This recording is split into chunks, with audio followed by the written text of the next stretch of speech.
ನಮಸ್ಕಾರ ವೀಕ್ಷಕರೇ, ಚಂದನ ವಾಹಿನಿ ಪ್ರಸ್ತುತಪಡಿಸ್ತಾ ಇದೆ ನೂತನ ಕಾರ್ಯಕ್ರಮ ಸರಣಿ ಕರ್ನಾಟಕ ಸ್ಟಾರ್ಟ್ಅಪ್ ಚಾಂಪಿಯನ್ಸ್ ನವಭಾರತದ ಶಿಲ್ಪಿಗಳು. ಈ ಕಾರ್ಯಕ್ರಮದ ಪ್ರಾಯೋಜಕರು ಕರ್ನಾಟಕ ಡಿಜಿಟಲ್ ಎಕಾನಮಿ ಮಿಷನ್. ಕಳೆದ ಒಂದು ದಶಕದಿಂದ ನೀವು ಯೋಚಿಸಿದ್ರೆ ಸಾಕಷ್ಟು ಜನ ನನ್ನ ಮಗ ಅಥವಾ ಮಗಳು ಸ್ಟಾರ್ಟಪ್ಪಲ್ಲಿ ಕೆಲಸ ಮಾಡ್ತಾರೆ, ಸ್ಟಾರ್ಟಪ್ ಶುರು ಮಾಡಿದ್ದಾರೆ, ಸ್ಟಾರ್ಟಪ್ ಅನ್ನೋದು ಸಾಕಷ್ಟು ಕೇಳ್ತಾ ಇದ್ದೀವಿ. ಮುಂಚೆಗೂ ಈಗಿಗೂ ಏನು ವ್ಯತ್ಯಾಸ?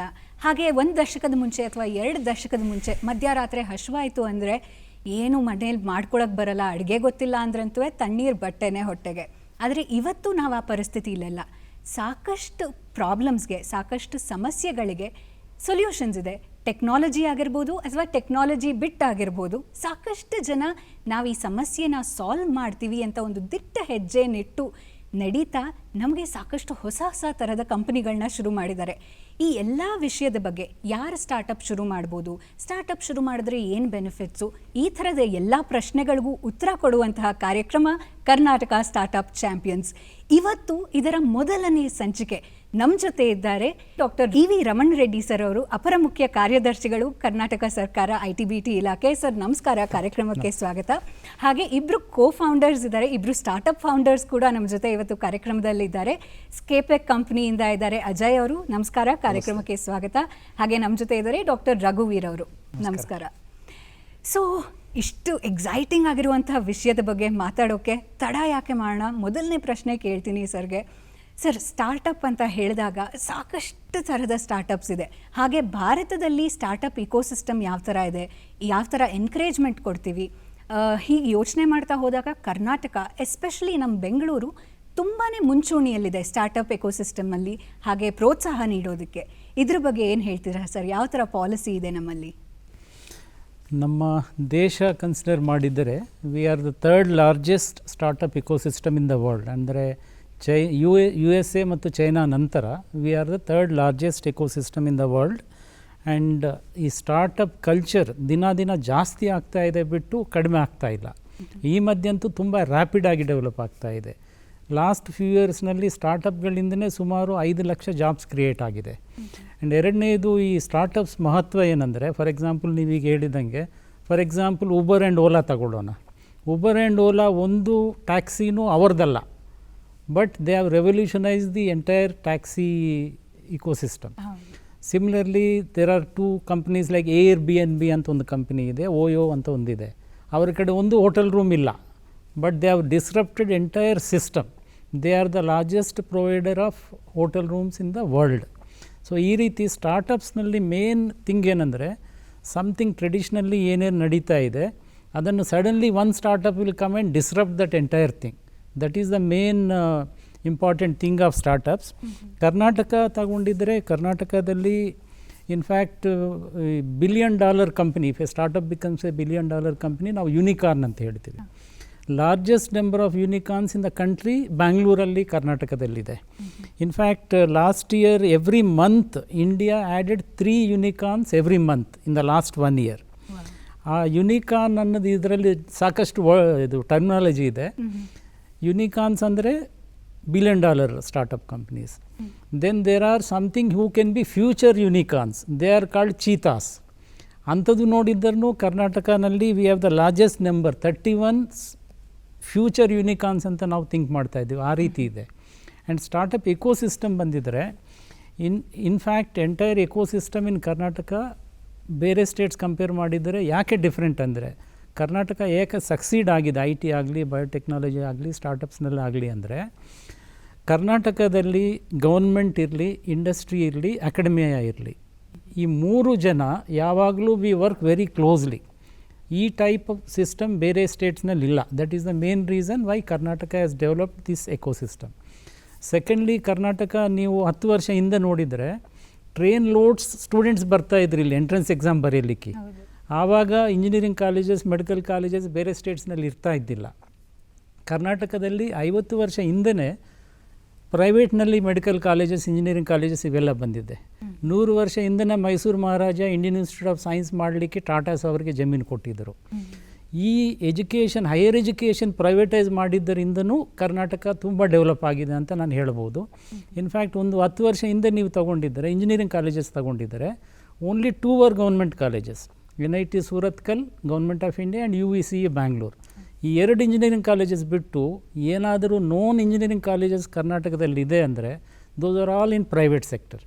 So this also helped Karnataka in having this ecosystem. ಮೂರನೇದು, after independence all R&D institutes ಏನಿದೆ, public sector institutes like ISRO ಇರಲಿ, NAL ಇರಲಿ, HAL ಇರಲಿ, ಇವೆಲ್ಲ government of India started in Bangalore.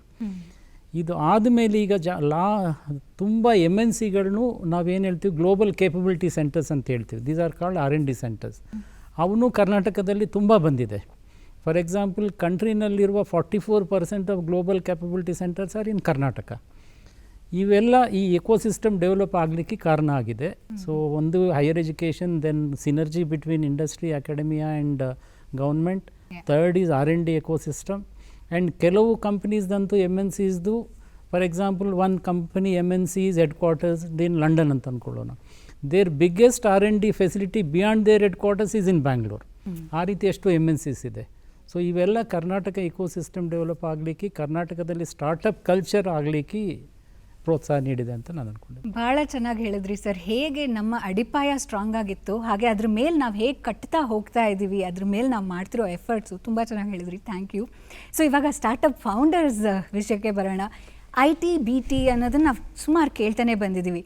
ಅದರಲ್ಲಿ ಆವಿಷ್ಕಾರಕ್ಕೆ ಕೊನೆಯೇ ಇಲ್ಲ. ಸಾಕಷ್ಟು ಥರದ ಆವಿಷ್ಕಾರಗಳು ನಡೀತಾ ಇದೆ ಪ್ರತಿದಿನ. ಲೈಕ್ ಯೂನಿಕಾರ್ನ್ಸ್ ಆಗಿರ್ಬೋದು, ಹೇಗೆ ಪ್ರತಿದಿನ ನಮ್ಮಲ್ಲಿ ಹಬ್ತಾ ಹೋಗ್ತಾ ಇದ್ವಿ.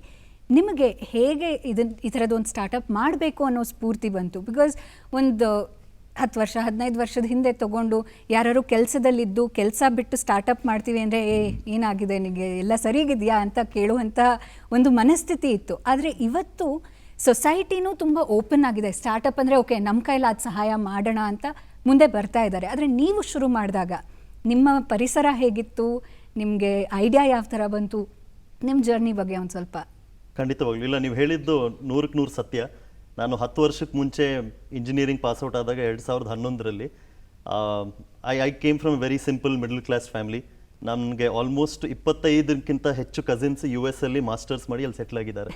ಸೊ ನಾನು ಚಿಕ್ಕ ವಯಸ್ಸಿಂದ US ಹೋಗಿ ಮಾಸ್ಟರ್ಸ್ ಮಾಡಿದ್ರೆ ಚೆನ್ನಾಗಿರುತ್ತೆ ಅಂತ ಆ ಥರನೇ ಬೆಳೆದೆ. ನಾನು ಇಂಜಿನಿಯರಿಂಗ್ ಮಾಡಿದೆ. ಬಟ್ ಲಾಸ್ಟ್ ಇಯರ್ ಕಾಲೇಜ್ ಇಂಜಿನಿಯರಿಂಗಲ್ಲಿ ಇರಬೇಕಾದ್ರೆ ನ್ಯಾಷನಲ್ ಆಂಟ್ರಪ್ರಿನರ್ಶಿಪ್ ನೆಟ್ವರ್ಕ್ ಅಂತ ಒಂದು ನ್ಯಾಷನಲ್ ಆರ್ಗನೈಸೇಷನ್, ಅವ್ರು ಏನು ಮಾಡ್ತಾರೆ, ಕಾಲೇಜ್ಗಳಲ್ಲಿ ಬಂದು ಎಸ್ಪೆಷಲಿ ಇಂಜಿನಿಯರಿಂಗ್ ಕಾಲೇಜಲ್ಲಿ, ಯಾಕಂದರೆ ಇಂಜಿನಿಯರಿಂಗ್ ಕಾಲೇಜಲ್ಲಿ ಆಂಟ್ರಪ್ರಿನರ್ಶಿಪ್ ಇಲ್ಲ ಬಿಸ್ನೆಸ್ ಬಗ್ಗೆ ಏನು ಜಾಸ್ತಿ ಅಕಾಡೆಮಿಯಲ್ಲಿ ಕೋಚಿಂಗ್ ಇರಲ್ಲ. ಸೊ ಅವರು ಇಂಜಿನಿಯರಿಂಗ್ ಕಾಲೇಜಸ್ನ ಟಾರ್ಗೆಟ್ ಮಾಡಿ ಅಲ್ಲಿ ಆಂಟ್ರಪ್ರಿನರ್ಶಿಪ್ ಅಂದರೆ ಏನು, ಯಾವ ರೀತಿ ಬಿಸ್ನೆಸ್ ಸ್ಟಾರ್ಟ್ ಮಾಡ್ಬೋದು, ಹೇಗೆ ಇದ್ರದ್ದು ಹೇಗೆ ನೀವು ಒಂದು ರೆವಲ್ಯೂಷನ್ನೇ ತರ್ಬೋದು ನಿಮ್ಮ ಒಂದು ಕಂಪ್ನಿಯಿಂದ ಅಂತೆಲ್ಲ ಉತ್ಸಾಹ ಕೊಡೋರು. ಸೊ ಅದನ್ನು ಜಾಯ್ನ್ ಆದೆ. ಅಲ್ಲಿಂದ ನನಗೆ ಗೊತ್ತಾಯ್ತು ಏನು ಆಂಟ್ರಪ್ರಿನರ್ಶಿಪ್ ಅಂದರೆ ಅಂತ. ಸೊ ಐ ರಿಮೆಂಬರ್ ನಾನು ಮನೆಗೆ ಹೋಗ್ಬಿಟ್ಟು ಅವತ್ತು ಹೇಳಿದೆ ನಮ್ಮ ತಂದೆ ತಾಯಿಗೆ, ಇಲ್ಲ ನಾನು US ಹೋಗಲ್ಲ, ಮಾಸ್ಟರ್ಸ್ ಮಾಡಲ್ಲ. ಸೊ ಅಲ್ಲಿಂದ ಶುರುವಾಯಿತು ಜರ್ನಿ. ಆಲ್ಮೋಸ್ಟ್ 4.5 ವರ್ಷ ನಾನೊಂದು ದೊಡ್ಡ MNCಯಲ್ಲಿ ಕೆಲಸ ಮಾಡಿದೆ. ಅಲ್ಲೂ ಏನೋ ಒಂದು ಸ್ಟಾರ್ಟಪ್ ಮಾಡಬೇಕು ಅನ್ನೋ ಒಂದು ಉತ್ಸಾಹ ಆಯಿತು. ಬಟ್ ಏನು ಮಾಡೋದು, ಯಾವ ಐಡಿಯಾ ಸರಿಯಾಗಿ ಕ್ಲಿಕ್ ಆಗಲಿಲ್ಲ. ಆಮೇಲೆ ಇನ್ನೊಂದು 2 ವರ್ಷ US ಬೇಸ್ಡ್ ಒಂದು ಸ್ಟಾರ್ಟಪ್ಪಲ್ಲಿ ಭಾರತದ ಫಸ್ಟ್ ಡೆವಲಪರ್ ಆಗಿ ಜಾಯ್ನ್ ಆದೆ. So that was my first closer association with startup. So founders US ಅಲ್ಲಿದ್ದರು. ಆಗ್ಮೆಂಟೆಡ್ ರಿಯಾಲಿಟಿ, ವರ್ಚುವಲ್ ರಿಯಾಲಿಟಿ ಅಂತ ಒಂದು ನೂತನ ಟೆಕ್ನಾಲಜಿ ಮೇಲೆ ಅವ್ರು ಕೆಲಸ ಮಾಡ್ತಾಯಿದ್ರು. ಕೇಳೋಕ್ಕೆ ಒಂಥರ ತುಂಬ ಉತ್ಸಾಹವಾಗಿತ್ತು. ಸರಿ ನೋಡೋಣ ಅಂತ ಒಂದು ಒಳ್ಳೆ ವೆಲ್ ಪೇಯ್ಡ್ ಜಾಬ್ನ ಬಿಟ್ಟು ಅಲ್ಲಿ ಸೇರಿಕೊಂಡೆ. ನನ್ನ ತಂದೆ ಹೇಳಿದ್ರು, ನಮ್ಮ ತಂದೆ 2 ವರ್ಷ ನಾ ಸ್ಟಾರ್ಟಪ್ಪಲ್ಲಿ ಇರಬೇಕಾದ್ರೂ ನಾ ಹಳೆ ಕಂಪ್ನಿಯಲ್ಲೇ ಕೆಲಸ ಮಾಡ್ತಿದ್ದೀನಿ ಅಂತ ಹೇಳೋರು ಎಲ್ಲರಿಗೂ. ಏನಕ್ಕೆ ಮಾಡ್ತಾ ಇದೆಯಾ, ಇಷ್ಟೊಳ್ಳೆ ಸಂಬಳ ಇದೆ, ಯಾಕೆ ಸ್ಟಾರ್ಟಪ್ ಮಾಡಬೇಕು. ಸೊ ಆ ಎನ್ವೈರನ್ಮೆಂಟಲ್ಲೇ ಇದ್ವಿ. This is 2015 2016. ಅವಾಗೆಲ್ಲ ಇನ್ನೂ ಇಷ್ಟೊಂದು ಯೂನಿಕಾರ್ನ್ಸ್ ಎಲ್ಲ ಇಲ್ಲವೇ ಇರಲಿಲ್ಲ. ಸ್ಟಾರ್ಟಪ್ ಅನ್ನೋದು ಕೇಳ್ತಾ ಇದ್ವಿ, ಬಟ್ ಎಲ್ಲ ಅರ್ಲಿ ಸ್ಟೇಜಲ್ಲಿದ್ದರು. ಸ್ಟಾರ್ಟಪ್ಪಿಂದನೂ ಒಬ್ರು ಕೆರಿಯರ್ ಮಾಡ್ಬೋದು, ದುಡ್ಡು ಸಂಪಾದಿಸ್ಬೋದು, ವ್ಯಾಲ್ಯೂ ಆ್ಯಡ್ ಮಾಡ್ಬೋದು ಸೊಸೈಟಿಗೆ, ಅಷ್ಟು ಇನ್ನೂ ಇರಲಿಲ್ಲ ಆಗ. ಬಟ್ ನಾನು ತೊಗೊಂಡೆ, ಒಂದು ಚಾಲೆಂಜ್ ಆಗಿ ಬೋಲ್ಡಾಗಿ ತೊಗೊಂಡೆ. ವರ್ಕೌಟ್ ಆಯಿತು. 2 ವರ್ಷ ಅಲ್ಲಿ ಕೆಲಸ ಮಾಡಿದೆ. ಕಂಪ್ನಿನೂ ಆಲ್ಮೋಸ್ಟ್ $3 to $4 million ಫಂಡಿಂಗ್ ಎತ್ತಿದ್ರು. ನಾನು ಎಲ್ಲ ಕಲ್ತ್ಕೊಂಡೆ, ಸ್ಟಾರ್ಟಪ್ ಅಂದರೆ ಏನು, ಎಲ್ಲ ಹೇಗೆ ಮಾಡಬೇಕು. ಆಗ ನನ್ನ ಕೋಫೌಂಡರ್ ಸಾಯಿ ಕೃಷ್ಣ ಅಂತ ಅವ್ರ ಪರಿಚಯ ಆಯಿತು. ಆಗ್ಮೆಂಟೆಡ್ ರಿಯಾಲಿಟಿ, ವರ್ಚುವಲ್ ರಿಯಾಲಿಟಿ ಅನ್ನೋದು ಹೇಗೆ ಅಂದರೆ, ಇವತ್ತು ನಾವು ಕಂಪ್ಯೂಟರ್ಸ್ನ ಫೋನ್ ಮೂಲಕ ಯೂಸ್ ಮಾಡ್ತೀವಿ. 10 ವರ್ಷಕ್ಕೆ ಮುಂಚೆ ಲ್ಯಾಪ್ಟಾಪ್ ಯೂಸ್ ಮಾಡ್ತಾ ಇದ್ವಿ. ಇವಾಗಲೂ ಮಾಡ್ತೀವಿ, ಬಟ್ ಲ್ಯಾಪ್ಟಾಪ್ ಹೊಸದಾಗಿ ಬಂದಿದ್ದ ಆವಾಗ. ಅದಕ್ಕೆ 10 ವರ್ಷಕ್ಕೆ ಮುಂಚೆ ಡೆಸ್ಕ್ಟಾಪ್ ಕಂಪ್ಯೂಟರ್ ಅಂತ ಯೂಸ್ ಮಾಡ್ತಾ ಇದ್ವಿ.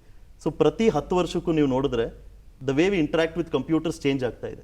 ಸೊ ನೆಕ್ಸ್ಟ್ 10 ವರ್ಷಕ್ಕೆ ಏನು ಬರುತ್ತೆ ಅಂದರೆ, ನಮ್ಮ ಪ್ರೆಡಿಕ್ಷನ್ ಏನು ಅಂದರೆ, ಸ್ಮಾರ್ಟ್ಫೋನ್ಸ್ನ ಯಾರೂ ಬಳಸಲ್ಲ, ನಾವು ವೇರಬಲ್ಸ್ ಅಂತ ಹೇಳ್ತೀವಿ. ಹೆಡ್ಸೆಟ್ಸ್ AR ಅಥವಾ VR ಹೆಡ್ಸೆಟ್ಸ್, ಅದ್ರ ಮೂಲಕ ನಾವು ಟೆಕ್ನಾಲಜಿನ we will start interacting with computers. So ಅದು ಆಗ್ಮೆಂಟೆಡ್ ರಿಯಾಲಿಟಿ, ವರ್ಚುವಲ್ ರಿಯಾಲಿಟಿ ಅಂತ. ಅದನ್ನ ಯಾಕೆ ನಾವು ಇಂಡಿಯಾಗೆ ತರಬಾರ್ದು? ಅದನ್ನ ಆ ಥರ ಎಕ್ಸ್ಪೀರಿಯನ್ಸ್ ಕ್ರಿಯೇಟ್ ಮಾಡಬೇಕಾದ್ರೆ ಯಾರಿಗೂ ಟೆಕ್ನಾಲಜಿ ನಾಲೆಜ್ ಇಲ್ಲದೆ ಇರೋರಿಗೆ ಹೇಗೆ ನಾವು ಒಂದು ಸಿಂಪಲ್ ಟೂಲ್ ಕೊಟ್ಟನ್ನು ಕ್ರಿಯೇಟ್ ಮಾಡ್ಬೋದು. ಹಾಗಾಗಿ ಸ್ಟಾರ್ಟ್ ಆಗಿದ್ದು ಸ್ಕೇಪಿಕ್ ಅಂತ. ಸೊ 2017ರಲ್ಲಿ ನಾನು Sai Krishna Scapic Innovations Private Limited ಅಂತ ಒಂದು ಸ್ಟಾರ್ಟ್ ಮಾಡಿದ್ವಿ. ತುಂಬ ಸಿಂಪಲ್, ಬೂಟ್ ಸ್ಟ್ರಾಪ್ಡ್ ಅಂದರೆ ನಮ್ಮ ಕಾಸಲ್ಲೇ, ನಮ್ಮ ಹಣದಲ್ಲೇ ನಡೆಸ್ತಾ ಇದ್ವಿ ಕಂಪನಿನ. ಆವಾಗ ನನ್ನ ಜ್ಞಾಪಕ ಇದೆ, ಕರ್ನಾಟಕ ಗೌರ್ಮೆಂಟ್ ಅವರು ಎಲಿವೇಟ್ ಅಂತ ಒಂದು ಕಾಂಪಿಟೇಷನ್ ಬಿಟ್ಟಿದ್ರು. ನಾವು ಪಾರ್ಟಿಸಿಪೇಟ್ ಮಾಡಿದ್ವಿ, ಗೆದ್ವಿ. ಟಾಪ್ 100 ಕಂಪನೀಸ್ಗೆ ಅವರು ಫಂಡಿಂಗನ್ನು ಕೊಟ್ಟರು, ಪ್ರೋತ್ಸಾಹ ಕೊಟ್ಟರು. ತುಂಬ ಸಂತೋಷ ಆಯಿತು. ಯಾಕೆಂದರೆ ಆವಾಗ ನಾವಿನ್ನು ವೆಂಚರ್ ಕ್ಯಾಪಿಟಲ್ ಫಂಡಿಂಗ್ ಇನ್ವೆಸ್ಟರ್ಸ್ ಹತ್ರ ಇನ್ನೂ ದುಡ್ಡು ಎತ್ತಿರಲಿಲ್ಲ. ಇದು 2017. ಆವಾಗ ಇನ್ನೂ ಈಗಿರೋಷ್ಟು ಒಂದು ಎಕೋಸಿಸ್ಟಮ್ ಫಂಡಿಂಗ್ ಅಷ್ಟು ಇರಲಿಲ್ಲ ಆಗ. Especially augmented reality, virtual reality ತುಂಬ ಹೊಸದ್ದು, ಅಷ್ಟು ಪ್ರೋತ್ಸಾಹ ಇರಲಿಲ್ಲ ಆಗ. ಅವಾಗ ಕರ್ನಾಟಕ ಗೌರ್ಮೆಂಟ್ ಕೊಟ್ಟಿದ್ದ ಫಂಡಿಂಗಿಂದ ನಮ್ಗೆ ಜ್ಞಾಪಕ ಇದೆ, ನಾವು ಎಲ್ಲರಿಗೂ ಹೊಸ ಕಂಪ್ಯೂಟರ್ಸ್ ಲ್ಯಾಪ್ಟಾಪ್ ಕೊಟ್ವಿ, ಹೊಸ ಎಂಪ್ಲಾಯೀಸನ್ನು ಹೈರ್ ಮಾಡಿದ್ವಿ, ನಮ್ಮದೇ ಆದ ಒಂದು ಆಫೀಸಿಗೆ ಹೋದ್ವಿ. ಸಣ್ಣ ಸಣ್ಣ ಹೆಜ್ಜೆಗಳನ್ನ ಆಗ ಇಡಕ್ಕೆ ಸ್ಟಾರ್ಟ್ ಮಾಡಿದ್ವಿ. ಅಲ್ಲಿಂದ ಐ ಥಿಂಕ್ ಫಾಸ್ಟ್ ಫಾರ್ವರ್ಡ್ ಈಗ 2021 ತುಂಬಾ ಅಡ್ವೆಂಚರಸ್. ಹೋಲ್ಡ್ ಮಾಡೋಣ, ಬಿಕಾಸ್ ಇನ್ನು ಕೇಳೋದು ಸಾಕಷ್ಟು ಇದೆ ನಿಮ್ಮಿಂದ. ಅಲ್ಲಿಗೆ ಹೋಲ್ಡ್ ಮಾಡಿ I move on to ರಘುವೀರ್. Doctor ರಘುವೀರ್ ಅವರೇ, IT ಅಂತ ಹೇಳಿದಾಗ ಅಥವಾ ಪ್ರಾಡಕ್ಟ್ ಸರ್ವಿಸ್ ಅಂತ ಹೇಳಿದಾಗ ಟ್ಯಾಂಜಿಬಲ್ ಆಗಿರುತ್ತೆ, ಕಾಣುತ್ತೆ. ನಾವೇನು ಸರ್ವಿಸ್ ಕೊಡ್ತಾ ಇದ್ದೀವಿ ಅಥವಾ ಪ್ರಾಡಕ್ಟ್ ಸೇಲ್ ಮಾಡ್ಬೇಕಾದ್ರೆ ಪ್ರಾಡಕ್ಟ್ ಕಾಣುತ್ತೆ. ಆದರೆ BT ಬಯೋಟೆಕ್ನಾಲಜಿಗೆ ಬಂದಾಗ ಹೇಗೆ, ಬಯೋಟೆಕ್ ಅಂದರೆ ಏನು, ಫಸ್ಟ್ ಅದರಿಂದ ಶುರು ಮಾಡ್ತಾ ನಿಮ್ಮ ಜರ್ನಿ ಅದ್ರ ಬಗ್ಗೆ ಒಂದು 2 ಮಾತು. ಖಂಡಿತ. ಬಯೋಟೆಕ್ ಜೈವಿಕ ವಿಜ್ಞಾನ ಅಂತ ಹೇಳಿದ್ರೆ ನಮ್ಮ ದಿನನಿತ್ಯದ ಸಮಸ್ಯೆಗಳಿಗೆ, ಅದು ಆಹಾರದ ಬಗ್ಗೆ ಇರ್ಬೋದು, ಔಷಧಿ ಬಗ್ಗೆ ಇರ್ಬೋದು, ಹೆಲ್ತ್ ಬಗ್ಗೆ ಇರ್ಬೋದು, ಯಾವುದೇ ಥರದ ಮನುಷ್ಯರ ದೈನಂದಿನ ಸಮಸ್ಯೆಗಳಿಗೆ ಯಾವುದೇ ರೀತಿಯ ಪರಿಹಾರವನ್ನು ಹುಡುಕೊಡುವಂಥದ್ದು, ಅದನ್ನು ಜೈವಿಕ ವಿಜ್ಞಾನ, ಜೈವಿಕ ತಂತ್ರಜ್ಞಾನ ಅಂತ ಹೇಳ್ಬೋದು. ನಾನು ನಮ್ಮ ಸಹಪಾಠಿ ಕೋಫೌಂಡರ್ನ ಸ್ಟೋರಿಗಿಂತ ನಾನು ತುಂಬ ಡಿಫ್ರೆಂಟ್ ಆಗಿದೆ. ನಾನು ಒಂದು 15-20 ಜನ ಇರುವಂಥ ಕುಗ್ರಾಮದಿಂದ ಬಂದವನು. ನಾನು ಶಾಲೆಗೆ 1 ಗಂಟೆ ನಡ್ಕೊಂಡು ಹೋಗಬೇಕಾಗಿತ್ತು, 4 ಕಿಲೋಮೀಟರ್ ನಡ್ಕೊಂಡು ಹೋಗಬೇಕಾಗಿತ್ತು. 10ನೇ ತರಗತಿವರೆಗೂ ನಾವು ಕನ್ನಡ ಮಾಧ್ಯಮದಲ್ಲೇ ಓದ್ದವನು. ಆವಾಗ ಸ್ಟಾರ್ಟಪ್ ಬಿಡಿ, ಬೇರೆ ಪ್ರಪಂಚದ ತುಂಬ ಜ್ಞಾನ ತುಂಬಾ ಕಮ್ಮಿ ಇತ್ತು. ಹೀಗೆ ಎಜುಕೇಷನ್ ಟೈಮ್ನಲ್ಲಿ, ವಿದ್ಯಾಭ್ಯಾಸದಲ್ಲಿ ಅಥವಾ ತರಬೇತಿಯಲ್ಲಿ ಅಥವಾ ಈಗ ಉದ್ಯೋಗ ಅವಕಾಶದಲ್ಲಿ ಸಾಕಷ್ಟು ಅನುಭವಗಳನ್ನು ಪಡ್ಕೊಂಡು ಏನನ್ನು ನಾವು ರಿಯಲೈಸ್ ಮಾಡಿದ್ವಿ ಅಂತ ಹೇಳಿದ್ರೆ, ನಮ್ಮ ಸಮಸ್ಯೆಗಳಿಗೆ, ಕೆಲವು ಸಮಸ್ಯೆಗಳು ತುಂಬ ಲೋಕಲೈಸ್ಡ್ ಆಗಿರ್ತವೆ. ಅಂಥ ಸಮಸ್ಯೆಗಳಿಗೆ ಪ್ರಪಂಚದ ಬೇರೆ ಎಲ್ಲೋ ಕಾರ್ನರ್ನಲ್ಲಿ ಕೂತ್ಕೊಂಡು ಬೇರೆ ಯಾರೋ ನಮ್ಮ ಸಮಸ್ಯೆಗೆ ಪರಿಹಾರನ ಹುಡುಕೊಳ್ತಾರೆ ಅಂತ ನಾವು ಎಕ್ಸ್ಪೆಕ್ಟ್ ಮಾಡುವಂಥ, ನಾವು ನಿರೀಕ್ಷೆ ಮಾಡುವಂಥದ್ದು ಹಗಲು ಕನಸು ಅಷ್ಟೇ. ನಮ್ಮ ಸಮಸ್ಯೆಗಳಿಗೆ ನಾವೇ ಪರಿಹಾರ ಹುಡ್ಕೊಳ್ಬೇಕಾದ್ರೆ, ಒಂದು ಸಣ್ಣ ಉದಾಹರಣೆ ಹೇಳ್ತೀನಿ. ನಮ್ಮ ಶಿವಮೊಗ್ಗ, ಚಿಕ್ಕಮಗಳೂರು, ಉಡುಪಿ ಈ ಜಿಲ್ಲೆಗಳಲ್ಲಿ ಒಂದು ಮಂಗನ ಕಾಯಿಲೆ ಅಂತ ಒಂದು ಕಾಯಿಲೆ ಇದೆ. ಈ ಕಾಯಿಲೆ ಸುಮಾರು 30 ವರ್ಷಗಳಿಂದ ಪ್ರೊಡಕ್ಟಿವಿಟಿ ಲಾಸ್, ಆದರೆ ನಮ್ಮ ಜನರಿಗೆ ಕೆಲಸ ಮಾಡಲಿಕ್ಕೆ ಆಗದೇ ಇದ್ದಂತಹ ಸ್ಥಿತಿಗೆ ತಂದು ಒಯ್ಯುತ್ತೆ. ಈಗ ನೀವು ನೋಡಿರ್ಬೋದು, ಕೋವಿಡ್-19ಗೆ 1.5 ವರ್ಷದಲ್ಲಿ ನಾವು ಲಸಿಕೆ ಕಂಡಿದ್ವಿ. ಆದರೆ ಈ ಕಾಯಿಲೆಗೆ 25 ವರ್ಷದಿಂದ ಇಲ್ಲಿವರೆಗೂ ಯಾವುದೇ ಥರದ ಔಷಧಿ ಇಲ್ಲ. ಈ ಸಮಸ್ಯೆಗಳಿಗೆ ಬೇರೆ ಯಾರೂ ಕಂಡುಹಿಡಿಯೋದಿಲ್ಲ. ನಾವೇ ನಮ್ಮ ಪರಿಸರದ, ನಮ್ಮ ಜ್ಞಾನ ಇರುವಂಥವರು, ನಮ್ಮ ಪರಿಸರದ ಜ್ಞಾನ ಇರುವಂಥವರು ಇಂಥ ಸಮಸ್ಯೆಗಳಿಗೆ ಪರಿಹಾರ ಕಂಡುಕೊಳ್ಬೇಕಾಗತ್ತೆ. ಇಂಥ ಸಂದರ್ಭದಲ್ಲಿ ದೊಡ್ಡ ದೊಡ್ಡ ಕಂಪನಿಗಳು ಕೂಡ ಇದರಲ್ಲಿ ಸಾಕಷ್ಟು ಆಸಕ್ತಿ ತೋರಿಸಲ್ಲ. ಯಾಕೆಂದರೆ ಅವರಿಗೆ ಲಾಭದ ಚಿಂತೆ ತುಂಬ ಜಾಸ್ತಿ ಇರುತ್ತೆ. ಹಾಗಾಗಿ ಸ್ಟಾರ್ಟಪ್ ಅನ್ನೋಂಥ ಕಾನ್ಸೆಪ್ಟ್ನಲ್ಲಿ ನಾವು ಇಂಥ ಅನ್ಮೆಟ್ ಮೆಡಿಕಲ್ ನೀಡನ್ನು ತುಂಬ ಇಫೆಕ್ಟಿವ್ ಆಗಿ, ತುಂಬ ಪರಿಣಾಮಕಾರಿಯಾಗಿ ನಾವು ಪರಿಹಾರವನ್ನು ಕಂಡುಕೊಳ್ಬೋದು. ಯಾಕೆಂದರೆ ಇದರ ಜ್ಞಾನ, ಸಂಪೂರ್ಣ ಜ್ಞಾನ ನಮಗೆ ಗೊತ್ತಿರುತ್ತೆ. Okay, thank you so much. ಹಾಗೆ ನೀವು ಎಲಿವೇಟ್ ಅಂತ ಹೇಳಿದ್ರು ಸರ್, ಎಲಿವೇಟ್ ಬಗ್ಗೆ ಇನ್ನೊಂದು ಸ್ವಲ್ಪ ಮಾಹಿತಿ ಕೊಡೋದಾದರೆ, ಕಾರ್ಯಕ್ರಮದ ಬಗ್ಗೆ ಒಂಚೂರು ಹೇಳ್ತೀರಾ? ಎಲಿವೇಟ್ ಕಾರ್ಯಕ್ರಮ ಗೌರ್ಮೆಂಟ್ ಆಫ್ ಕರ್ನಾಟಕದಿಂದ ಒಂದು 4-5 ವರ್ಷ ಹಿಂದೆ ಸ್ಟಾರ್ಟ್ ಆಯಿತು. ಎಲಿವೇಟ್ ಅಂದರೆ ಅವರು ಇಬ್ಬರು ಹೇಳಿದಂಗೆ ಒಂದು ಐಡಿಯಾ ಇದೆ, we have to elevate that idea into a proof of concept. So elevate ಮುಖ್ಯ ಉದ್ದೇಶ ಐಡಿಯಾ ಇಂದ ಪ್ರೂಫ್ ಆಫ್ ಕಾನ್ಸೆಪ್ಟ್ ಬರುವವರೆಗೆ ವಿ ವಿಲ್ ಸಪೋರ್ಟ್. ಓಕೆ, ಅದಕ್ಕೆ ನಮ್ಮದು ಏನಂದರೆ, we will not give take any equity, but grant ಆಗೇ ಕೊಡ್ತೀವಿ. Up to 50 lakhs grant ಕೊಡ್ತೀವಿ. ಇದು ಇಡೀ ದೇಶದಲ್ಲಿ Karnataka is the only state ಈವರೆಗೆ ನಾವು 119 ಕೋಟಿ ಈ ರೀತಿ ಎಲ್ಲ ಒಂದು 489 ಸ್ಟಾರ್ಟಪ್ಸ್ಗೆ ಕೊಟ್ಟಿದ್ದೀವಿ. 11 ಕಾಲ್ಸ್ ಮಾಡಿದ್ವಿ. ನಾರ್ಮಲಿ ಒಂದು 100 ಜನಕ್ಕೆ ನಾವು ಸಪೋರ್ಟ್ ಮಾಡ್ತೀವಿ ಪ್ರತಿ ವರ್ಷ. ಈ ವರ್ಷ 1500 ಅಪ್ಲಿಕೇಶನ್ ಬಂದಿದೆ ಆಲ್ಮೋಸ್ಟ್. ಅದರಲ್ಲಿ ಒಂದು 400 ಅಪ್ಲಿಕೇಶನ್ ಬ್ಯಾಂಗ್ಳೂರು ಬಿಟ್ಟು ಬಂದಿದೆ. ಮೊದಲಿಂದ ಏನಾಗ್ತಾ ಇತ್ತು, ಬ್ಯಾಂಗ್ಳೂರಿನಲ್ಲೇ ಎಲ್ಲರೂ ಅಪ್ಲೈ ಮಾಡ್ತಾಯಿದ್ರು, ಅಷ್ಟು ಅವೇರ್ನೆಸ್ ಇದ್ದಿಲ್ಲ. ಅದಕ್ಕೆ ನಾವು ಇನ್ನೂ ಏನು ಮಾಡಿದ್ವಿ, ಬೇರೆ tyre 2 and tyre 3 cities like Mangalore, Mysuru, Hubli, Dharwad ಎಲ್ಲ ಕಡೆಯಿಂದ ಬರಬೇಕು ಅನ್ನೋ ಉದ್ದೇಶದಿಂದ ಅಲ್ಲಿನೂ ಅವ್ರ ಐಡಿಯಾ ಪಿಚ್ ಮಾಡಲಿಕ್ಕೆ ಅವಕಾಶ ಕೊಟ್ಟಿದ್ವಿ. ಎರಡನೇದು ಹೈದರಾಬಾದ್ ಕರ್ನಾಟಕ ರೀಜನ್ಗೆ ಸ್ಪೆಷಲ್ ಫೋಕಸ್ ಮಾಡ್ತಾಯಿದ್ವಿ. ಮೂರನೇದು ಇನ್ಕ್ಲೂಸಿವಿಟಿ, ಅಂದರೆ ಎಲ್ಲ ಸೊಸೈಟಿನಲ್ಲಿ ಇರುವ ಎಲ್ಲರಿಗೂ ಅನುಕೂಲ ಆಗಬೇಕನ್ನೋ ಉದ್ದೇಶದಿಂದ ಉನ್ನತಿ ಅಂತ ಒಂದು ಕಾರ್ಯಕ್ರಮ ಸ್ಟಾರ್ಟ್ ಮಾಡಿದ್ವಿ. ಅಂದರೆ SC/ST ಎಂಟರ್ಪ್ರಿನರ್ಸ್ ಯಾರಿಗಾದರೂ ಬ್ರೈಟ್ ಐಡಿಯಾ ಇದ್ದರೆ ಅವ್ರಿಗೆ ಹೆಲ್ಪ್ ಮಾಡಬೇಕು ಅಂತ. ಮತ್ತು ವಿಮೆನ್ ಎಂಟರ್ಪ್ರಿನರ್ಸ್ಗೆ ಐಡಿಯಾಸ್ ಕೊಡಲಿಕ್ಕೂ ಎಂಕರೇಜ್ ಮಾಡಿದ್ವಿ. ಈವರೆಗೆ ನಾವು ಸಪೋರ್ಟ್ ಮಾಡಿದ್ರಲ್ಲಿ 30% women entrepreneurs have come forward and more than 30-40% outside Bangalore ಅವ್ರಿಗೂ ಸಪೋರ್ಟ್ ಮಾಡಿದ್ವಿ. ಈ ರೀತಿ ಎಲಿವೇಟ್ ಮುಖ್ಯ idea to elevate one idea into a proof of concept. That is the idea behind Elevate. And ಇನ್ನೊಂದು ಏನು ಮಾಡ್ತೀವಿ ನಾವು, ಗ್ರ್ಯಾಂಡ್ ಚಾಲೆಂಜಸ್ ಅಂತಲೂ ಮಾಡ್ತೀವಿ. ಯಾವುದಾದ್ರೂ ಸೊಸೈಟಿಯಲ್ ಪ್ರಾಬ್ಲಮ್, ಫಾರ್ ಎಕ್ಸಾಂಪಲ್ ಯಾವುದು ಒಂದು ಮುನ್ಸಿಪಾಲಿಟಿನಲ್ಲಿ ವೇಸ್ಟ್ ಮ್ಯಾನೇಜ್ಮೆಂಟ್ ಬಗ್ಗೆ ಏನಾದರೂ ಮಾಡಬೇಕು, ಅಥವಾ ಬ್ಯಾಂಗ್ಳೂರು ಟ್ರಾಫಿಕ್ ಬಗ್ಗೆ ಏನಾದರೂ ಸೊಲ್ಯೂಷನ್ ಬೇಕು, ನಾವು ಗ್ರ್ಯಾಂಡ್ ಚಾಲೆಂಜ್ ಅಂತ ಮಾಡಿ anybody can throw a challenge saying that I will find a solution for this. ಆ ಸೊಲ್ಯೂಷನ್ ಏನಾದರೂ ಚೆನ್ನಾಗಿದ್ದರೆ, ಆ ಸೊಲ್ಯೂಷನ್ ಏನಾದರೂ ಕಾಸ್ಟ್ ಎಫೆಕ್ಟಿವ್ ಇದ್ದರೆ, ನಾವು ಕನ್ಸರ್ನ್ ಡಿಪಾರ್ಟ್ಮೆಂಟ್ ಜೊತೆ ಅವರಿಗೆ ಟೈ ಅಪ್ ಮಾಡಿ ಒಂದು ಪೈಲಟ್ ಮಾಡಿಸ್ತೀವಿ. ಬಟ್ ಪೈಲಟ್ ಮಾಡಿದ ಮೇಲೆ ನಮ್ಮ ಡಿಪಾರ್ಟ್ಮೆಂಟ್ ಕೆಲಸ ಮುಗೀತು. It is for that startup and for that department to take it forward. So elevate programme ಪ್ರತಿ ವರ್ಷ ನಾನು ಈಗಾಗಲೇ ಹೇಳಿದಂಗೆ 11 ಕಾಲ್ಸ್ ಏನು ಕೊಟ್ಟಿದ್ದೀವಿ, ಒಂದೊಂದು ವರ್ಷ 2 ಸಲ ಮಾಡ್ತಾಯಿದ್ವಿ. ಲಾಸ್ಟ್ ಪ್ಯಾಂಡಮಿಕ್ ಇಯರ್ನಲ್ಲಿ 1 ಸಲನೂ ಮಾಡಲಿಕ್ಕಾಗಲಿಲ್ಲ. ಈ ವರ್ಷ again we have called for application. September 30th last date ಇತ್ತು. ಸೆಪ್ಟೆಂಬರ್ 30th ಒಂದು 1500 ಅರ್ಜಿ ಬಂದಿದೆ. ಅದರಲ್ಲಿ ಮ್ಯಾಕ್ಸಿಮಮ್ 400 ಅಪ್ಲಿಕೇಶನ್ಸ್ ಔಟ್ಸೈಡ್ ಬ್ಯಾಂಗ್ಳೂರ್ ಕಡೆಯಿಂದ ಬಂದಿದೆ. That is a very good sign. Absolutely ಬಹಳನೇ ಹೆಮ್ಮೆ ಆಗುತ್ತೆ ಸರ್ ಈ ಥರದ ಕಾರ್ಯಕ್ರಮಗಳನ್ನ ಕೈಗೊಂಡು. ಹಾಗೆ ಅದರ ವಿನ್ನರ್ಸ್, ಅದರ ಫ್ರೂಟ್ಸ್ನ ಕೂಡ ನಾವು ನೋಡ್ತಾ ಇದ್ದೀವಿ. ಇಲ್ಲೇ ಇದ್ದಾರೆ, ಇಬ್ಬರು ವಿನ್ನರ್ಸ್ ಇಲ್ಲೇ ಇದ್ದಾರೆ. ಖಂಡಿತ ಸರ್, ಬಹಳ ಖುಷಿ ಆಗುತ್ತೆ. ಸೊ ಅಜಯ್ ಅವರೇ, ಸ್ಕೇಪೆಕ್ ಬಗ್ಗೆ ನೀವು ಹೇಳ್ತಾ ಇದ್ರಿ. ನಿಮ್ಮ ಆಂಟ್ರಪ್ರಿನರಲ್ ಜರ್ನಿಲಿ ಯಾವ ಥರದ ಚಾಲೆಂಜಸ್ ಎದುರಾಯಿತು ನಿಮಗೆ? ಹಾಗೆ ಈ ಎಲಿವೇಟ್ ಕಾರ್ಯಕ್ರಮದಲ್ಲಿ ಭಾಗವಹಿಸಿ ಯಾವ ಥರದ ಬೆನಿಫಿಟ್ಸ್ ಸಿಕ್ತು ನಿಮಗೆ? ಖಂಡಿತವಾಗ್ಲೂ ಎಲ್ಲ ಸ್ಟಾರ್ಟಪ್ಗೂ ಮೊದಲನೇ ದೊಡ್ಡ ಚಾಲೆಂಜ್ ಇರುತ್ತೆ ಫಂಡಿಂಗ್ ಅನ್ನುವಂಥದ್ದು. ಯಾಕಂದರೆ ಐಡಿಯಾ ನಮ್ಮಲ್ಲಿರುತ್ತೆ, ಆ ಐಡಿಯಾನ ಹೇಗೆ ನಾವು ಮುಂದೆ ತೊಗೊಂಡೋಗ್ಬೇಕು ಅನ್ನೋದು ಒಂದು ಫೌಂಡರ್ಗೆ ಎಲ್ಲರಿಗೂ ಗೊತ್ತಿರುತ್ತೆ. ಬಟ್ ಅದನ್ನು ಆ ಐಡಿಯಾನ ಮುಂದೆ ತೊಗೊಂಡೋಗಿ ಅದನ್ನು ನಾವು ಏನು ಇಂಪ್ಯಾಕ್ಟ್ ಕ್ರಿಯೇಟ್ ಮಾಡಬೇಕು, ಅಲ್ಲಿಗೆ ಹೋಗಬೇಕು ಅಂದರೆ ಹಣದ ಅವಶ್ಯಕತೆ ತುಂಬ ಇರುತ್ತೆ, ಫಂಡಿಂಗ್ ಅನ್ನುವಂಥದ್ದು. ಸೊ ಅಲ್ಲಿ ನಾನು ಮುಂಚೆ ಹೇಳ್ದಂಗೆ ಎಲಿವೇಟ್ ಅವರು ನಾವು ನಮ್ಮ ಕೈಯಿಂದಲಿರೋ ಹಣ ಆಗ್ತಿರ್ಬೇಕಾದ್ರೆ ಅವ್ರು ಗ್ರ್ಯಾಂಟನ್ನು ಕೊಟ್ಟು ನಮಗೊಂದು ಸ್ವಲ್ಪ ಉಸಿರು ಕೊಟ್ಟಂಗೆ ಆಯಿತು. ಅದರಿಂದ ನಾವು ಆಮೇಲೆ ಹಿಂದೆ ನೋಡಲೇ ಇಲ್ಲ. ಅದಾದಮೇಲೆ ನಾವು ಇನ್ವೆಸ್ಟರ್ಸ್ ಹತ್ರ, ಯಾಕಂದರೆ ಆ ಹಣದಿಂದ ನಾವು ಒಂದು ನಮ್ಮ ಪ್ರೂಫ್ ಆಫ್ ಕಾನ್ಸೆಪ್ಟ್ ಏನೇನು ಸರ್ ಹೇಳಿದ್ರು ಅದನ್ನು ನಾವು ಕಟ್ಟಿದ್ವಿ. ಯಾಕಂದರೆ ಇನ್ವೆಸ್ಟರ್ಸ್ಗೆ ನೀವೇನಾದ್ರು ತೋರಿಸ್ಬೇಕಾಗುತ್ತೆ. ಯಾರಾದರೂ ನಿಮ್ಮಲ್ಲಿ ಹಣ ಹಾಕಬೇಕು ಅಂದರೆ ಸುಮ್ಮನೆ ನೀವು ಮಾತಾಡೋದು ನೋಡ್ಬಿಟ್ಟು ಯಾರೂ ಹಾಕಲ್ಲ. ಇರ್ಬೋದು 1-2% ಅಥವಾ ನೀವು ಮುಂಚೆ ಆಂಟ್ರಪ್ರಿನರ್ ಆಗಿದ್ದರೆ ಮಾಡ್ಬೋದು. ಬಟ್ ಇಲ್ಲ, ಎಲ್ಲರೂ ನಮಗೇನಾದ್ರು ತೋರಿಸಿ ನೀವು ಮಾಡಿರೋದು. ಹಾರ್ಡ್ವೇರ್ ಸ್ಟಾರ್ಟಪ್ ಆಗಿದ್ರೆ ಹಾರ್ಡ್ವೇರ್ ಏನು ಕಟ್ಟಿದ್ದೀರಾ ಫುಲ್ ಇಲ್ಲದೆ ಇದ್ರೂ ಒಂದು ಚೂರಾದರೂ ತೋರಿಸಿ. ಸಾಫ್ಟ್ವೇರ್ ಆದರೆ ಯಾರಾದರೂ ಕಸ್ಟಮರ್ ಇದ್ದಾರಾ, 2-3 ಜನಕ್ಕೆ ನೀವು ಕೊಟ್ಟಿದ್ದೀರಾ, ಇಲ್ಲಾಂದರೆ ಅವ್ರಿಗೆ ನಂಬಿಕೆ ಬರಲ್ಲ. ಸೊ ಎಲಿವೇಟಿಂದ ನಾವು ಪ್ರೂಫ್ ಆಫ್ ಕಾನ್ಸೆಪ್ಟ್ ಕಟ್ಟಿ ಇನ್ವೆಸ್ಟರ್ಸ್ ಹತ್ರ ಹೋಗಿ ಇನ್ವೆಸ್ಟರ್ಸಿಂದ ಫಂಡಿಂಗು ತೆಗೆದ್ವಿ. ಅದಾದಮೇಲೆ 3 ವರ್ಷ ಆಲ್ಮೋಸ್ಟ್ ನಡೆಸಿದ್ವಿ.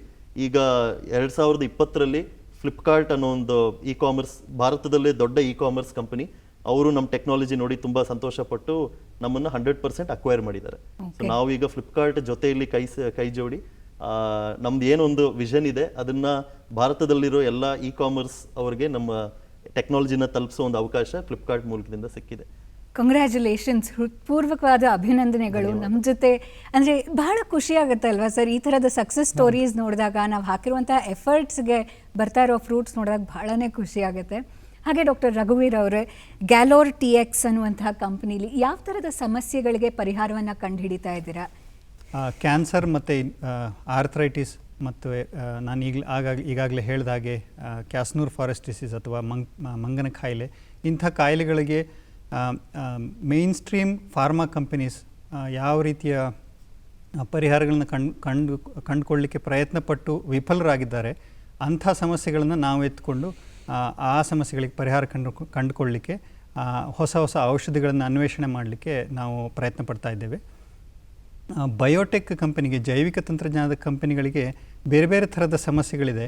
ಒಂದು, ಈಗಾಗಲೇ ನಾವು ಮಾತನಾಡಿದ ಹಾಗೆ ಫಂಡಿಂಗ್, ಎಲಿವೇಟ್ ಆಗಿರ್ಬೋದು ಅಥವಾ ಬೇರೆ ಬೇರೆ ಗ್ರಾಂಟಿಂಗ್ ಏಜೆನ್ಸೀಸ್ ತುಂಬ ಸಹಾಯ ಮಾಡ್ತವೆ. ಇನ್ನೊಂದು, ನಮಗೆ ಬೇರೆ ಬೇರೆ ಥರದ ವೈಜ್ಞಾನಿಕ ಉಪಕರಣಗಳು ಬೇಕಾಗ್ತವೆ. ಈ ಥರದ ಉಪಕರಣಗಳು ಸ್ಟಾರ್ಟಪ್ ಫೌಂಡರ್ ಆಗಲಿ ಅಥವಾ ಯಾವುದೇ ಗ್ರ್ಯಾಂಟ್ ಮನಿಯಿಂದ ತೆಗೆದುಕೊಳ್ಳುವಷ್ಟು, ಪರ್ಚೇಸ್ ಮಾಡುವಷ್ಟು ನಮ್ಮ ಹತ್ರ ಅದಕ್ಕೆ ಅವಕಾಶ ಇರೋಲ್ಲ. ಹಾಗಾಗಿ ಇನ್ಕ್ಯುಬೇಟರ್ಸ್ ಅನ್ನುವ ಕಾನ್ಸೆಪ್ಟನ್ನು ನಮ್ಮ ಬೇರೆ ಬೇರೆ ಸರ್ಕಾರಗಳು, ಎಸ್ಪೆಷಲಿ ಕರ್ನಾಟಕ ಸರ್ಕಾರ ಜಾರಿಗೆ ತಂದಿದೆ. ಇಲ್ಲಿ ನಮಗೆ ಬೇಕಾಗುವಂಥ ಎಲ್ಲ ಉಪಕರಣಗಳನ್ನು, ವೈಜ್ಞಾನಿಕ ಉಪಕರಣಗಳನ್ನು ಅವರು ತೆಗೆದು ಒಂದು ಕಡೆ ಸೇರಿಸಿ ಇಟ್ಟಿರ್ತಾರೆ. ನಾವು ನಮಗೆ ಬೇಕಾದ ಉಪಕರಣವನ್ನು ಬೇಕಾದಷ್ಟೇ ಸಮಯಕ್ಕೆ ಬಾಡಿಗೆ ಕೊಟ್ಟು ನಾವು ಅದನ್ನು ಉಪಯೋಗಿಸ್ಕೊಳ್ಬಹುದು. ಇದು ಒಂದು ತುಂಬ ಒಳ್ಳೆಯ ಅವಕಾಶ. ಯಾಕೆಂದರೆ ಬೇರೆ ಬೇರೆ ಥರದ ಕಂಪನಿಗಳು, ಬೇರೆ ಬೇರೆ ಥರದ ಉದ್ದೇಶ ಇಟ್ಕೊಂಡಿರೋ ಕಂಪನಿಗಳು ಕೆಲವು ಕಾಮನ್ ಎಕ್ವಿಪ್ಮೆಂಟನ್ನು ಯೂಸ್ ಮಾಡಬಹುದು. ಅದನ್ನು ಅಪ್ಫ್ರಂಟ್ ಆಗಿ ಮೊದಲೇ ನಾವು ಅದನ್ನು ಖರೀದಿ ಮಾಡದೇ ಅದನ್ನು ಉಪಯೋಗಿಸ್ಕೊಳ್ಬೋದು. ಸೊ ಈ ಥರದ ಇಕೋಸಿಸ್ಟಮನ್ನು ಡೆವಲಪ್ ಮಾಡುವಂಥ ಕೆಲಸವನ್ನು ಸರ್ಕಾರ ತುಂಬ ಚೆನ್ನಾಗಿ ಮಾಡ್ತಾ ಇದೆ ಅಂತ ಹೇಳಲಿಕ್ಕೆ ಇಷ್ಟಪಡ್ತೇನೆ. Thank you sir. ಹಾಗೆ ನೀವು KDEM, ಕರ್ನಾಟಕ ಡಿಜಿಟಲ್ ಎಕಾನಮಿ ಮಿಷನ್ಗೆ ಕೋ-ಚೇರ್ ಕೂಡ ಆಗಿದ್ದೀರಾ. ಇದೇನು ಸರ್ KDEM ಅಂದರೆ ಏನು? ಇದರ ಕಾರ್ಯ ಏನು? ಹೇಗೆ ಸಪೋರ್ಟ್ ಮಾಡ್ತಾ ಇದೆ? ಇದು ಕರ್ನಾಟಕ ಗೌರ್ಮೆಂಟ್ ಲಾಸ್ಟ್ 20 ವರ್ಷ ನೋಡಿದರೆ ಪ್ರತಿ ಪಾಲಿಸಿನೂ we were the first in the country to have brought. IT policy ಇರಲಿ, biotechnology policy, AVGC policy, startup policy, ER&D policy, any policy ನೀವು ತಗೊಂಡಿದ್ದರೆ ನಾವು ಫಸ್ಟ್ ತಂದಿದ್ವಿ. ಅದೇ ರೀತಿ ಹೊಸ ಹೊಸ ಐಡಿಯಾಸ್ ಫಸ್ಟ್ ತರುವುದರಲ್ಲಿ ನಾವು Karnataka is in the forefront, ಮುಂಚೂಣಿಯಲ್ಲಿದೆ.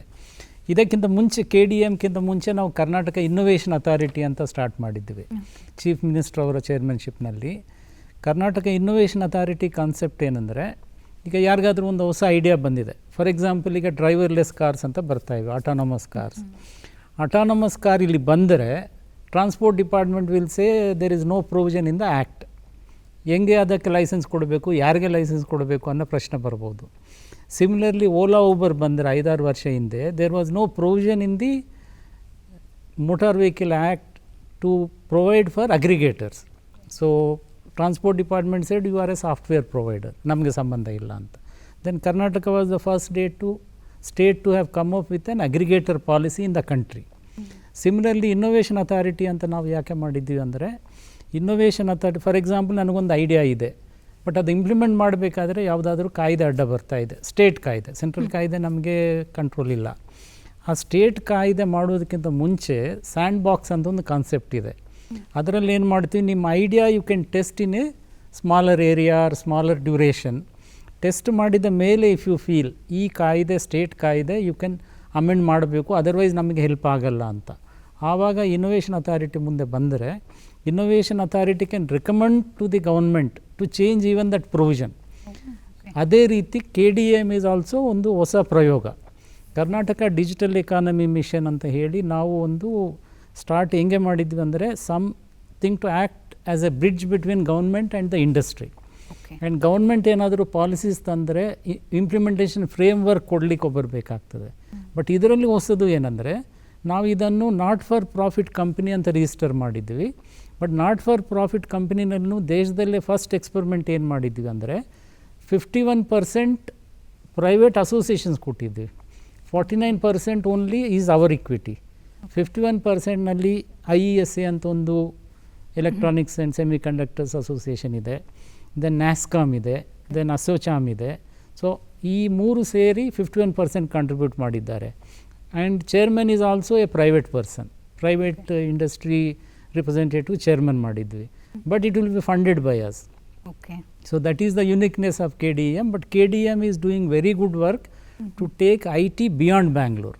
So now they are focusing on taking IT beyond Bangalore, and KDEM is a new concept where with lesser equity, major equity now government in the ಹೊರಗಡೆ ಕೊಟ್ಟಿದ್ದೀವಿ, but it is a government company funded by government company.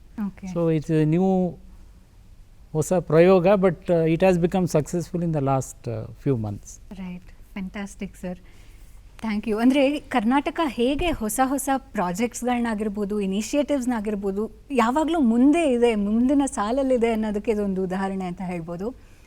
So beyond Bengaluru ಅಂತ ನಾವು ಮಾತಾಡ್ತಾ ಇದ್ವಿ. ಬೇರೆ ಬೇರೆ ಹಳ್ಳಿಗಳಲ್ಲಾಗಿರ್ಬೋದು ಅಥವಾ ಒಂದು ಸಣ್ಣ ಡಿಸ್ಟ್ರಿಕ್ಟಿಂದ ಬಂದವ್ರಿಗಾಗಿರ್ಬೋದು, ಏನು ಹೇಳಕ್ಕೆ ಇಷ್ಟಪಡ್ತೀರಾ? ಆಂಟ್ರಪ್ರಿನರ್ ಆಗಬೇಕು ಅಂತ ಇರೋರಿಗೆ ನಿಮ್ಮ ಕಿವಿ ಮಾತು ಏನು? ಖಂಡಿತ. ನಾನು ಚಿಕ್ಕ ವಯಸ್ಸಲ್ಲಿ ಬೆಳೆದಿದ್ದು ಕೋಲಾರದಲ್ಲಿ, ಓದಿದ್ದೆಲ್ಲ ಮೈಸೂರಿನಲ್ಲಿ, ಬೆಂಗಳೂರಿಗೆ ಬಂದಿದ್ದು ಕೆಲಸ ಇರಬೇಕಾದ್ರೆ ಇಲ್ಲಿ ಒಂದು ಆ ಎಕೋಸಿಸ್ಟಮ್ ಇದೆ. ನೀವೇನಾದರೂ ಒಂದು ಐಡಿಯಾ ಇದ್ದರೆ, ಈಗ ನನಗೆ ಸಾಯಿ ಕೃಷ್ಣ ಕೋಫೌಂಡರ್ ಸಿಕ್ಕಿದ್ದು ಬೆಂಗಳೂರಲ್ಲಿ, ಎಂಪ್ಲಾಯೀಸ್ ಆಗಿ ಹೈರ್ ಮಾಡಬೇಕಾದ್ರೆ ಇಲ್ಲಿ ಅನುಕೂಲವಾಗಿ ಸಿಗ್ತಾರೆ, ಇಲ್ಲ ಇನ್ವೆಸ್ಟರ್ಸ್ ಆಗಲಿ ಇಲ್ಲಿ ಸಿಗ್ತಾರೆ. ಬಟ್ ಈಗ ಏನಾಗಿದೆ ಅಂದರೆ ಬೆಂಗಳೂರು ಒಂಥರ ಸ್ಯಾಚುರೇಟ್ ಆಗಿದೆ. ನಮಗೆ ಎಲ್ಲಿ ಸ್ಯಾಚುರೇಟ್ ಆಗುತ್ತೋ ಅಲ್ಲಿ ಆಪರ್ಚುನಿಟಿ ಅನ್ನೋದು ಕಾಂಪಿಟೇಷನ್ ಜಾಸ್ತಿ ಆಗುತ್ತೆ. ಸೊ ಈಗ ನಾನ್ ಬ್ಯಾಂಗ್ಳೂರ್ ಸಿಟೀಸ್ಗಳಲ್ಲಿ, ಇಲ್ಲ ಈವನ್ Tier 2 Tier 3 ಸಿಟೀಸ್ಗಳಲ್ಲಿ ತುಂಬ ಅವಕಾಶ ಇದೆ. ಯಾಕೆಂದರೆ ಅಲ್ಲಿ ಸುಮಾರು ಜನರ ಹತ್ರ ಐಡಿಯಾ ಇರುತ್ತೆ. ಈಗ ಕರ್ನಾಟಕ ಸರ್ಕಾರ ಇರ್ಬೋದು, ಬೇರೆ ಬೇರೆ ರೀತಿಯಲ್ಲಿ ಸುಮಾರು ಗ್ರ್ಯಾಂಟ್ಸ್ ಆಗಲಿ, ಇವ್ರು ಹೇಳಿದಂಗೆ ಇನ್ಕ್ಯುಬೇಟರ್ಸ್ ಆಗಲಿ, ಇಲ್ಲ ನಿಮಗೆ ಬೇರೆ ರೀತಿ ಮೆಂಟರ್ಶಿಪ್ ಆಗಲಿ, ಅಡ್ವೈಸರಿ ಆಗಲಿ, ತುಂಬ ಒಂದು ecosystem is there to support everybody across Karnataka. ಅದನ್ನು ಬಳಸ್ಕೋಬೇಕು. ನಾನು ಒಂದೇ ಮಾತು ಹೇಳಕ್ಕೆ ಇಷ್ಟಪಡ್ತೀನಿ, ನಮ್ಮ ಇಡೀ ಕುಟುಂಬದಲ್ಲಿ 2nd, 3rd ಡಿಗ್ರಿ ರಿಲೇಟಿವ್ಸಲ್ಲಿ ಯಾರು ಬಿಸ್ನೆಸ್ ರಿಲೇಟೆಡ್ ಇಲ್ಲವೇ ಇಲ್ಲ. ಎಲ್ಲರೂ ಇದರ doctor, engineer, lawyer, bank, LIC ಇದರಲ್ಲೇ ಇದ್ದವರು. ಏನು ಬಿಸ್ನೆಸ್ ಅಂದರೆ ಏನಂತಾನೆ ಗೊತ್ತಿಲ್ಲದೆ ಇರೋ ನನಗೆ ಎಲ್ಲ ಕಲಿಸ್ಕೊಟ್ಟಿರೋದೇ ಈ ಸ್ಟಾರ್ಟಪ್ ಅನ್ನುವಂಥದ್ದು. ಸೊ ನಿಮ್ಮಲ್ಲಿ ಒಂದು ಐಡಿಯಾ ಇದೆ, ನಿಮ್ಮಲ್ಲಿ ಒಂದು ಉತ್ಸಾಹ ಇದೆ, ಏನೋ ಒಂದು ಮಾಡಬೇಕು, ಸೊಸೈಟಿಗಾಗಿ ಏನೋ ಒಂದು ಮಾಡಬೇಕು, ಇಂಪ್ಯಾಕ್ಟ್ ಮಾಡಬೇಕು. ಯಾರ್ದೋ ಕೆಳಗೆ ಹೋಗ್ಬಿಟ್ಟು ಸುಮ್ಮನೆ ಒಂದು 9 to 5 ಜಾಬ್ ಮಾಡಿ ಸಂಬಳ ತಗೊಳ್ಳೋದು ನನಗೆ ಇಷ್ಟ ಇಲ್ಲ. ಅದು ತಪ್ಪು ಅಂತಿಲ್ಲ. ಕೆಲವ್ರಿಗೆ ಅದು ಇಷ್ಟ ಆಗಲ್ಲ, ಕೆಲವ್ರಿಗೆ ತುಂಬ ಅದು ಇಷ್ಟ ಆಗುತ್ತೆ. ನಾನು ಹೇಳೋದಂದ್ರೆ ಎಲ್ಲರೂ ಸ್ಟಾರ್ಟಪ್ ಮಾಡಬೇಕು ಅನ್ನೋದು ತುಂಬ ಅದು ತಪ್ಪದು. ಬಟ್ ನಿಮ್ಮಲ್ಲಿ ಏನಾದರೂ ಒಂದು ಆ ಒಂಥರ ಉತ್ಸಾಹ ಇದೆ, ಒಂದು ಸೊಲ್ಯೂಷನ್ ಇದೆ, ನೀವೇನೋ ಒಂದು ಪ್ರಾಬ್ಲಮ್ಗೆ ಒಂದು ಸೊಲ್ಯೂಷನ್ ನಿಮ್ಮ ಹತ್ರ ಇದೆ, ಐಡಿಯಾ ಇದೆ, ಅದನ್ನು ಸಾಲ್ವ್ ಮಾಡಬೇಕು, ಅದನ್ನು ಒಂದು ಬಿಸ್ನೆಸ್ ರೂಪದಲ್ಲಿ ತರಬೇಕು ಅಂತ ನಿಮ್ಮಲ್ಲಿ ಇದ್ದರೆ ದಯವಿಟ್ಟು ಮುಂದೆ ಬನ್ನಿ. ನಿಮಗೆ ಎಕೋಸಿಸ್ಟಮ್ ಸಪೋರ್ಟ್ ದೇವರಾಗಿ ಯಾರಾದರೂ ಬಂದು ನಿಮ್ಮನ್ನು ಮುಂದೆ ತೊಗೊಂಡು ಹೋಗ್ತಾರೆ. ಯಾಕಂದರೆ India is at a state today where US was few decades back. ಈಗ ನಿಮಗೆ ಸಪೋರ್ಟ್ ಮಾಡೋಕ್ಕೆ ತುಂಬ ಜನ ಇಲ್ಲಿ ಸಿಗ್ತಾರೆ. ನೀವು ಎಲ್ಲೂ ಅಯ್ಯೋ ಮಾಡದೇ ಇದ್ರೆ ಫೇಲ್ ಆಗ್ತೀವಿ ಅನ್ನೋ ಭಯ ನಿಮಗೆ ಜಾಸ್ತಿ ಇರುವಂಥದ್ದಿಲ್ಲ ಈಗ. ಸೊ ನಾನು ಹೇಳೋದು ಇಷ್ಟಪಡೋದು ಅಷ್ಟೇ, ಐಡಿಯಾ ಇದ್ದರೆ ಮುಂದೆ ಬನ್ನಿ, ಎಲ್ಲೇ ಇರಲಿ ನೀವು, ಸಹಕಾರ ನಿಮ್ಗೆ ಎಲ್ಲಿಂದಾದ್ರೂ ಸಿಕ್ಕೇ ಸಿಗುತ್ತೆ. I wish all the best for all budding entrepreneurs. Thank you so much. Doctor ರಘುವೀರ್ ಅವರೇ, ಬೇಗ ಚಿಕ್ಕದಾಗಿ ಒಂದು ಕಿವಿ ಮಾತು ಹೇಳೋದಾದರೆ ಆಂಟ್ರಪ್ರಿನರ್ಸ್ಗೆಲ್ಲ. ಖಂಡಿತವಾಗಿ. ಸೊ ಆಂಟ್ರಪ್ರಿನರ್ಸ್ಗೆ ಬೇಕಾಗುವಂಥ ಫಂಡಿಂಗ್ ವಿಷಯ ನಾವು ಮಾತಾಡಿದ್ವಿ, ಇನ್ಕ್ಯುಬೇಟರ್ಸ್ ವಿಷಯ, ಇನ್ಫ್ರಾಸ್ಟ್ರಕ್ಚರ್ ವಿಷಯ ಮಾತನಾಡಿದ್ವಿ. ಇನ್ನೊಂದು ಮುಖ್ಯವಾದ ವಿಷಯ ಏನಂದರೆ ಮಾನವ ಸಂಪನ್ಮೂಲ, ಟ್ರೈನ್ಡ್ ಮ್ಯಾನ್ ಪವರ್ ಅನ್ನುವಂಥದ್ದು. ಅದಕ್ಕೋಸ್ಕರ ಸರ್ಕಾರ ಆಗಲಿ, ಬೇರೆ ಬೇರೆ ವಿದ್ಯಾಸಂಸ್ಥೆಗಳಾಗಲಿ, ಅಕಾಡೆಮಿಕ್ಸಿಗೂ ಇಂಡಸ್ಟ್ರಿಗೂ ಮಧ್ಯದ ಗ್ಯಾಪನ್ನು ಫಿಲ್ ಮಾಡಲಿಕ್ಕೆ ಬೇರೆ ಬೇರೆ ಥರದ ತರಬೇತಿ ಪ್ರೋಗ್ರಾಮ್ಗಳನ್ನು, ತರಬೇತಿ ಕೋರ್ಸಸ್ಗಳನ್ನು ಅಳವಡಿಸ್ಕೊಂಡಿದ್ದಾರೆ.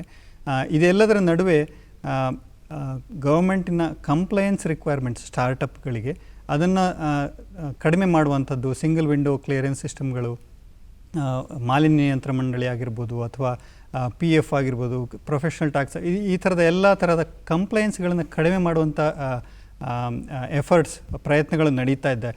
ಈಗ 10 ವರ್ಷದ ಹಿಂದೆ ಇದ್ದಷ್ಟು ಕಷ್ಟ ಇಲ್ಲ ಈಗ. ಹಾಗಾಗಿ ಈ ಎಲ್ಲ ಥರದ ಇಕೋಸಿಸ್ಟಮ್ ಡೆವಲಪ್ ಆಗ್ತಾ ಇದೆ. ಹಾಗಾಗಿ there is no reason for you to stand back. ನಿಮ್ಮ ಹತ್ರ ಯಾವುದೇ ಒಂದು ಪರಿಹಾರ ಕಂಡುಕೊಳ್ಳುವಂತಹ ಮನಸ್ಸಿದ್ರೆ, ಐಡಿಯಾ ಇದ್ದರೆ, there is all the reason to come out and do it now. Absolutely, I completely agree. So ಇನ್ನು 1 ವರ್ಷದಲ್ಲಿ ನಾನು ಕೂಡ ಒಂದು ಕಂಪ್ನಿನ ಶುರು ಮಾಡಿ, ಅದು ಒಂದು ಇವಾಗ ಬೇಬಿ ಸ್ಟೆಪ್ಸ್ ಅಂತ ಹೇಳ್ಬೋದು. ಸೊ ನಡೀತಾ ಇದೆ. ಕರ್ನಾಟಕದಲ್ಲಿರುವಂತಹ ಸಪೋರ್ಟ್ ಆಗಿರ್ಬೋದು, ಇಕೋಸಿಸ್ಟಮ್ ಆಗಿರ್ಬೋದು, ಬಹುಶಃ ಬೇರೆ ಎಲ್ಲೂ ಇರೋಕ್ಕೆ ಸಾಧ್ಯ ಇಲ್ಲ. None of us are as strong as all of us ಅನ್ನೋ ಹಾಗೆ ಎಲ್ಲರೂ ನಮ್ಮ ಸಪೋರ್ಟಿಗೆ ನಿಲ್ತಾರೆ. ಸರ್ಕಾರ ಇರ್ಬೋದು, ಇಂಡಸ್ಟ್ರಿ ಇರ್ಬೋದು, ಅಕಾಡೆಮಿಯಾ ಇರ್ಬೋದು, ಎಲ್ಲರೂ ನಮ್ಮ ಜೊತೆಗಿದ್ದಾರೆ. ಒಗ್ಗಟ್ಟಿನಲ್ಲಿ ಕರ್ನಾಟಕನ ಹಾಗೆ ಭಾರತವನ್ನು ಮುಂದೆ ತಗೊಂಡು ಹೋಗೋಣ ಅಂತ ಹೇಳ್ತಾ, ಸರ್ ನಿಮ್ಮ ಮಾತು, ಕಾರ್ಯಕ್ರಮ ಮೊದಲನೇ ಸಂಚಿಕೆಯಲ್ಲಿ ನಿಮ್ಮ ಕಿವಿ ಮಾತಿನೊಂದಿಗೆ ಕಾರ್ಯಕ್ರಮನ ಮುಗಿಸೋಣ ಸರ್. ಈಗ ಎಲ್ಲ ಕೇಳಿದರೆ ಈ ಸ್ಟಾರ್ಟಪ್ ಕಲ್ಚರ್ನಲ್ಲಿ ಓನ್ಲಿ ಐಡಿಯಾ ಈಸ್ ಇಂಪಾರ್ಟೆಂಟ್.